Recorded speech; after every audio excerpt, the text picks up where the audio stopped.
O Infomoney recebe hoje o RI da Gol, a maior companhia aérea em número de passageiros transportados. No estúdio, o vice-presidente executivo e de RI, Edmar Lopes Neto. Muito obrigada pela sua participação aqui no Infomoney. Oi, Paula. Boa tarde. Tudo bom? Tudo bom. Muito obrigada. Em janeiro, a Gol anunciou a criação da Superação Preferencial. Para explicar para os acionistas exatamente o que define essa operação. Legal. Olha só. A gente anunciou no final de janeiro uma proposta da administração a ser submetida a uma Assembleia Geral de Minoritários que trata basicamente dos seguintes pontos, né? A gente propõe um desdobramento das ações ordinárias da companhia em 35 vezes, um split de 35 para 1. Simultaneamente, há um aumento dos direitos econômicos das ações preferenciais, para os preferencialistas. Propomos alterações no estatuto que, na nossa percepção, na nossa visão, melhoram a governança da companhia, né? Ao mesmo tempo que introduzimos cláusulas de lock-up para os acionistas controladores e o mecanismo de poison pill, como o mercado chama, de uma OPA, caso haja uma aquisição de participação maior do que 30%. Tem um negócio que é importante, que a gente gosta de ressaltar, que é o seguinte: a adoção pela companhia dessa nova estrutura, ela será aprovada pela maioria dos minoritários. Ou seja, o que acontece nós convocamos uma Assembleia Geral Extraordinária, que vai ocorrer no dia 23 de março, segunda-feira, e nessa Assembleia os minoritários votam. E o acionista controlador, que tem hoje cerca de 63% do capital da companhia, acompanhará o voto dessa minoria. Então, o que a gente fez? A administração colocou uma proposta nova que melhora a governança da companhia, dá flexibilidade de captação mais à frente, mas deixou a decisão na mão do minoritário. A gente entende que isso é um negócio muito importante do ponto de vista da governança. Bom, e toda essa mudança na estrutura da companhia, ela visa futuramente uma captação de recursos aí no mercado. Hoje, se a Gol quisesse fazer essa captação, qual que seria a limitação da companhia? Essa pergunta é muito boa, porque o setor aéreo, ele é um setor, como a gente diz, alavancado. Ele é alavancado do ponto de vista de capital, ele é capital intensivo e ele é alavancado também operacionalmente.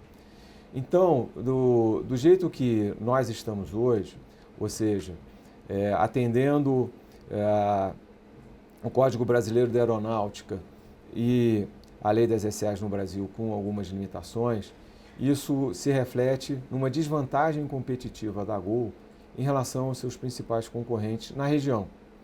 Então, só para citar alguns, a Copa, por exemplo, que é uma companhia estabelecida no Panamá, o grupo controlador tem menos de 20% do capital da companhia, né?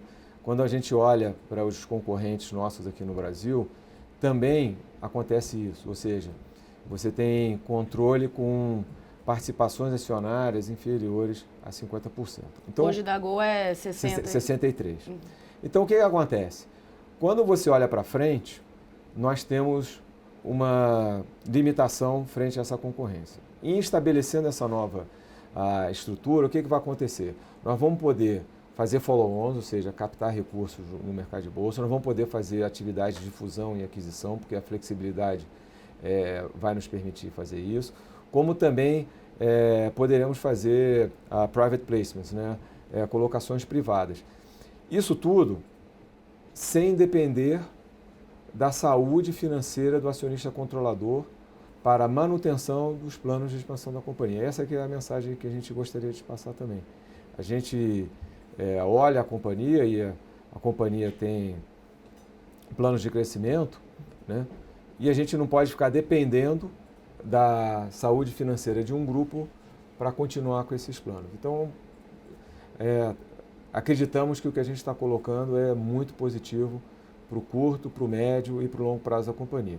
Voltando à sua pergunta, né, não tem nenhum plano, nenhuma operação engatilhada imediata no curto prazo e tal. A gente vai olhar, né, nós somos uma companhia aberta, a companhia aberta olha o mercado o tempo inteiro e a gente vai ver como é que está como estão as condições de mercado e o que dá para fazer.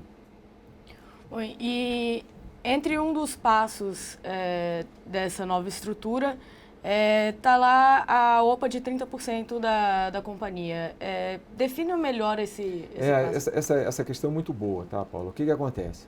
Como parte da melhora da governança da companhia e para mostrar essa questão do compromisso do acionista controlador, né, com uma melhor governança e tudo, a gente está introduzindo no estatuto uma cláusula de Poison Pill que estabelece que, caso haja propostas de aquisição de controle maior do que 30%, tem que se fazer uma OPA para estender para todos os minoritários. Ou seja, é um mecanismo de proteção aos minoritários.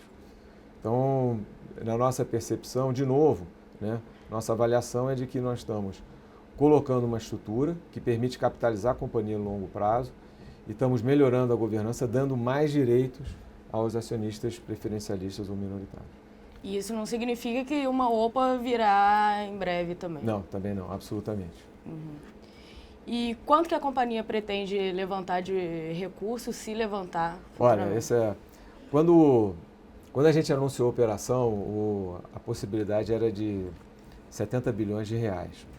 Em função do desempenho da ação, né, na Bolsa agora, mais recentemente, esse valor é coisa de 50 bilhões. Ou seja, é muito dinheiro e é para mostrar que, de fato, é uma solução de longo prazo. Então, não tem nenhum número, né, no curto prazo. A gente vai ficar olhando o que tem por aí, mas ele permite, essa nova estrutura permite a gente avançar bastante em termos de capitalização. E o último passo agora da operação vai ser a votação dos acionistas minoritários, dia 23 de março. Esses acionistas, eles devem ir para essa reunião com o que na cabeça? Qual exatamente os passos dessa estrutura e o que eles estão indo votar exatamente? Tá legal. Então, primeiro a gente lembra, né, eu gostaria de lembrar que nós temos ADR nos Estados Unidos, então o processo de votação é um pouco diferente, mas aqui no Brasil é o processo tradicional de você se qualificar para uma assembleia, com procuração e tudo. São duas propostas, né, fundamentais. A primeira delas, como eu já falei, é o desdobramento das ações ordinárias, das ações com direito a voto em 35 vezes, esse split, ao mesmo tempo que há a mudança do direito econômico do acionista preferencialista em 35 vezes. Então, essas são duas questões a serem votadas. E, ao mesmo tempo, nós vamos, já a aprovação do Estatuto Social incorporando tudo isso. Então, são questões simples para serem votadas lá no dia 23, de acordo com o mecanismo de qualquer assembleia. Nós já colocamos o anúncio, no nosso site tem o passo a passo, nós estamos promovendo uma mobilização bastante grande dos acionistas, mandando e-mail. Eu estou aqui hoje para dar bastante visibilidade. Teremos local aqui em São Paulo. Então, a gente está se estruturando para dar oportunidade para todo mundo votar. E sempre quando tem uma mudança na estrutura de uma companhia, a primeira preocupação é se os acionistas serão diluídos, se perderão direito. No caso, esse tipo de preocupação não deve ter na cabeça. O que acontece? Esse ponto também é bem importante, né? Primeiro deles é o seguinte, o acionista controlador, ele será diluído, assim como qualquer outro, caso ele não participe de eventuais futuros aumentos de capital. Então, isso acontece hoje já, né? Então, o risco de diluição, ele já existe hoje, ele não muda, a situação continua exatamente a mesma. O que acontece é que a gente tem mais flexibilidade de captação de recursos mais à frente. Voltando um pouquinho também na questão do acionista controlador, o importante também estamos introduzindo nessa questão da mudança, lockups para eventuais alienações de venda, alienações de ações do controlador. Então, há limitação também. Para que isso? Para mostrar que o acionista controlador não está procurando um meio de sair da companhia. Pelo contrário, está reforçando o seu compromisso com a companhia. Por quê? Porque tem lockup para ações ordinárias e tem lockup para ações preferenciais. Reafirmando, né, confirmando o compromisso dos acionistas controladores com a companhia. Tem uma outra coisa que eu também gosto de dizer, que é o seguinte, hoje a nossa estrutura, fundamentalmente, ela diz que o acionista controlador participará dos aumentos, eventuais aumentos de capital através de ações ordinárias, né, para manter a relação 50-50 como está prevista na lei das SAs.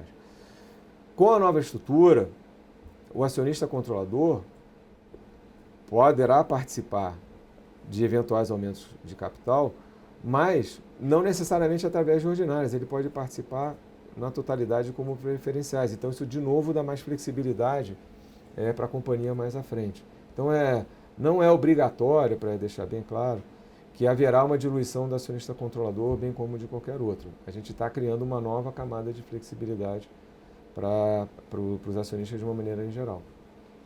Bom, e uma outra questão que acionista também sempre fica de olho é em relação aos dividendos. Esses dividendos também serão proporcionalmente 35 vezes maiores. É exatamente isso. Esse é o que tem na nossa proposta é uma separação do poder econômico do poder político, né? E a relação que nós estamos usando é a relação de 35, porque a gente entende que é um número que dá a capacidade de capitalização que a companhia precisa no longo prazo. Então, olhando para frente, né, a companhia dando lucro e eventualmente distribuindo dividendos, o que vai acontecer é que o acionista preferencialista vai receber 35 vezes mais do que o acionista ordinário na relação de uma para uma ação. É isso que diz. Bom, e saindo um pouco agora dessa operação, Edmar, e indo para a Bolsa mesmo, o acionista que está na Bolsa está vendo a ação da Gol ser penalizada esse ano. A empresa está com a casa arrumada, fez corte de custos, mas o cenário não está ajudando muito. O que vocês entregariam de perspectiva aí para esse acionista? Olha, o setor aéreo é um setor que ele depende muito de variáveis externas, né? Então, no nosso caso, o petróleo é mais do que conhecido, ele é 40% do nosso custo. A questão cambial também é importante, porque ela afeta 55% em média do total dos nossos custos, incluindo o combustível. E a gente depende muito do nível de atividade, né?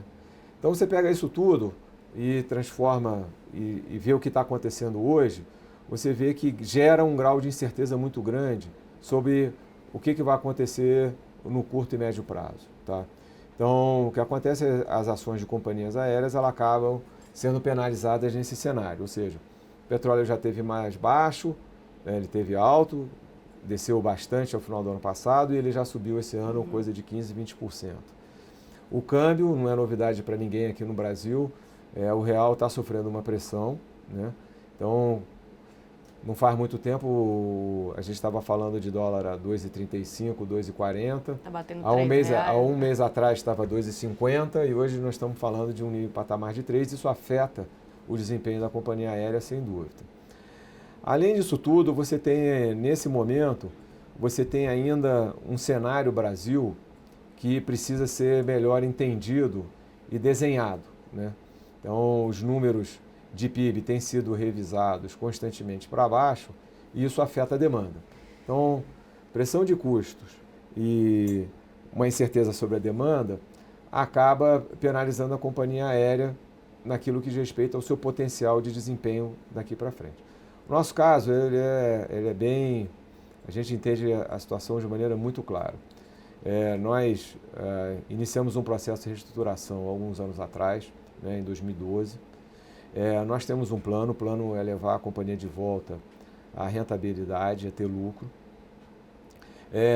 Nos últimos 2 anos, nós entregamos o guidance que nós estabelecemos ao início de cada ano, apesar de toda dificuldade, volatilidade que a gente enfrentou. Mas a gente entende que isso é uma maratona, não é uma corrida de 400, 800 metros de pista. A gente tem um plano, vamos continuar sendo muito efetivos do ponto de vista de custo, vamos continuar sendo muito disciplinados do ponto de vista da oferta e estamos tomando as nossas medidas em relação a demanda. Né? Como você falou no início, nós hoje somos a empresa que mais transporta pessoas, passageiros no Brasil. Né? Nós viramos esse quadro ao longo do ano passado. Então, vamos continuar trabalhando. A instabilidade vai diminuir e as pessoas vão entender que o plano da companhia é um plano consistente e que vai levar de novo a um ano de melhora de margem e de melhora de indicadores financeiros. É assim que a gente vê, com serenidade, entendendo que o cenário como um todo, nesse momento, está bastante desafiador. Bom, Edmar, eu gostaria de agradecer sua presença aqui no estúdio da Infomoney e muito obrigada pela entrevista. Ok, obrigado a você. Boa tarde.